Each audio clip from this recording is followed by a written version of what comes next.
Okay, so I've been busy working on the 582 project.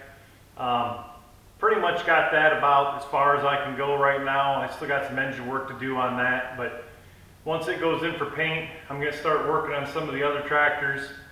And this one I still use quite a bit, so got a fresh oil change in it. Since I changed the oil in the 582, I figured this would be a good test to drop the oil in the rear end in this and refill it. This oil's been in here for probably 23 years, and I know that because that's the last time I changed it was, I believe, 1997. So it's been in there a long time, and if I remember correctly, I think I put 80-90 weight gear oil in it when I did it because I didn't know any better. I thought that was what the gear drives took. I was younger, filled it up, but IH recommends you can use other oils, but pretty much the high train is what you use in the gear drives and the hydrostats. I think I've read somewhere you can use a 30 weight. I'm sure gear oil doesn't hurt nothing, just a lot thicker. So we'll go ahead and drop the cover on this, and we're going to drain this and see what gear oil looks like in one of these. And then when I get it all done, I'm going to fill them up with the high tran, and that way if I ever need to add anything to any of these, I like to run the same oil and everything. So let me get some tools and we'll drop this and see what it looks like.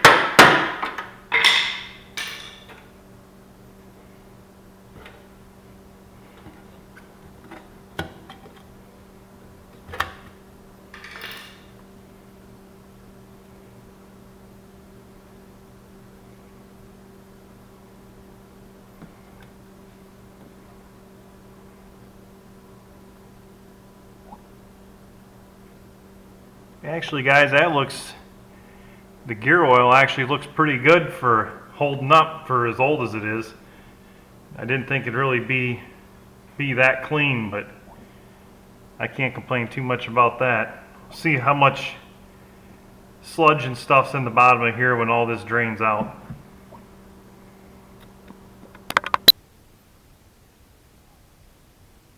You know, honestly, I don't really see any disadvantages to using the gear oil in one of these. After still draining out, I jacked the front of the tractor up to try to get most of this to drain out on its own, but everything looks extremely clean, and I don't think the gear oil hurt anything. Like I said, I've read a lot of places where people say not to use the gear oil because it's too heavy and thick, but I guess summer applications, I used to use this in the winter too, but it didn't seem like it really did any harm. So I'm going to let this drain down a little bit, and then I'm going to see what's underneath here on the bottom and see if there's any shavings and see what's in, if there's any sludge in here. Okay, trying to pull anything I can out of here, and there's really very minimal amounts of shavings. I mean, very tiny and hardly any at all. There's really no sludge in the bottom of this case.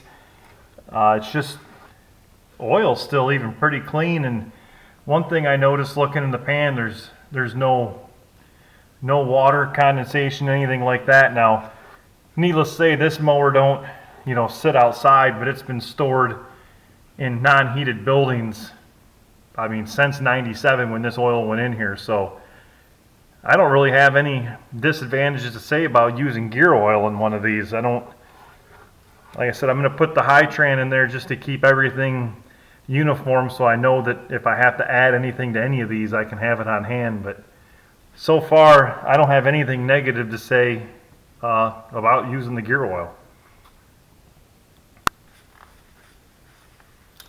Now, while I got that draining, the rest of it I'm going to keep letting it keep drip to get most of it out of there that I possibly can.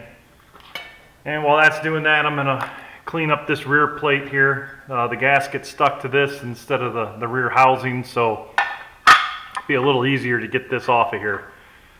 So what I'm going to do is scrape all this clean, hit it probably with a wire wheel, and then lightly with some 220 grit sandpaper, just clean all the rust, all the old gasket off of here that I possibly can.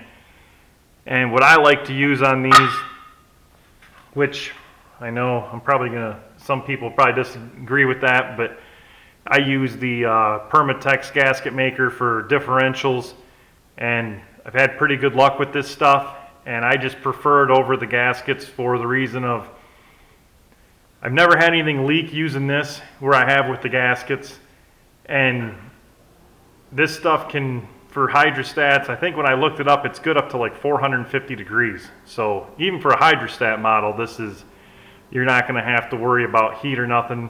It's good for gear oil, all that kind of stuff, because it's made for rear differentials. But I'll clean everything up real good. I'll put a small bead around everything, and then you just finger tighten it down. I'll leave it sit overnight, come back tomorrow, and then snug it, and then cut off all the excess around everything to make it look clean. And like I said, I've had pretty good luck with that. I've never had an issue with it, but just a little easier. I can buy a tube of that for 10 bucks, and these gaskets are, I know at the dealers, Cub Cadet or even the Case IH dealers are getting over $20 for one of these gaskets. So like I said, I've had issues with them leaking, especially on the hydros and stuff in the past. The aluminum covers, I think, are worse than any of them. So that's just how I'm doing this one. I don't know if you guys have any thoughts on that. As always, please comment below on your thoughts on it. So let me get all this cleaned up, and hopefully that's done dripping most of the excess in there, and then we'll clean this up and get this cover back on.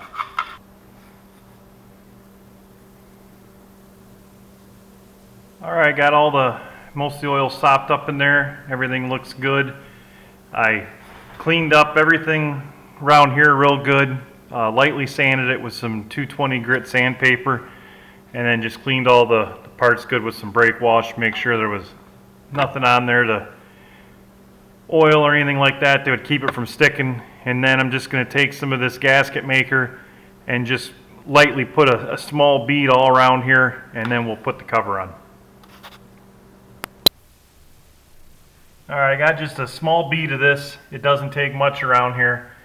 And then when I put this plate on here, as you'll see, I'll finger tighten it down, just finger tight through tonight.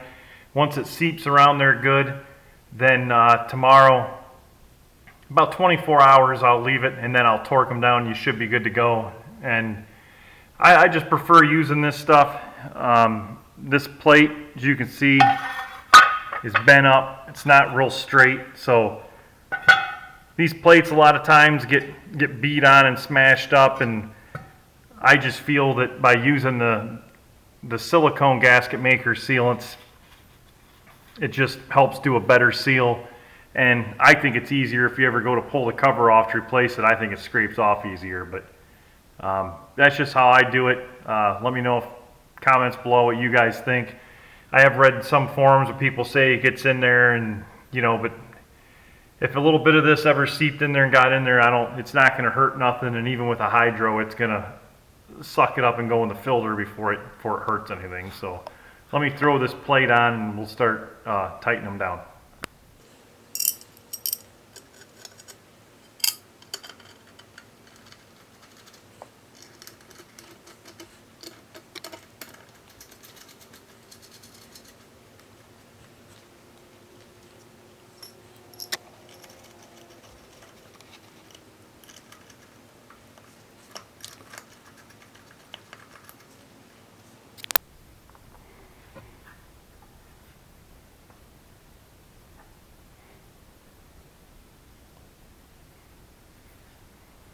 Alright, once you get it all on there, just finger tight. You can see where it seeps around there just a little bit. And once all that dries good, after about 24 hours, I'll just go back and torque all these bolts down. And then if you want to clean stuff up, you can always just take a razor blade or something and cut all that excess off. But once I let this seal good and torque them down, I'll fill it back up with fluid and hopefully this will be good for another 23 years. All right, well, that'll wrap up tonight. Like I said, I just wanted to go on, sort of show one of these, draining them, show what it looks like, different types of oils, because I know there's been a lot of people talking about gear oil versus the Hy-Tran. From what I can see, the gear oil came out really nice. I don't have anything negative to say about the gear oil now after seeing it, but I am going to run the Hy-Tran. Like I said, I want to keep everything uniform. That way, every one of these garden tractors that I have are all running the same exact thing, so that I know when I go to top them off and check them that they're good. Please comment below what your guys' thoughts are, or what you prefer to run. I like to hear other guys' opinions as well, and what you guys think about the gaskets versus the RTV gasket maker. I prefer the RTV. I will say that the original gaskets maybe are a little cleaner, and sometimes if you take the covers off, you possibly can reuse them. You don't have to put, with the RTV, every time you take it off, you have to put new sealant on. So I will give that to the gasket if it comes off without ripping. A lot of times you can reuse them, but then again, how often do you really take the covers off? That was the first time this one's been off in 23 years, and as you can see, the oil was pretty good as far as I'm concerned. So hope this helped anyone, give them some ideas, and as always, thanks for watching.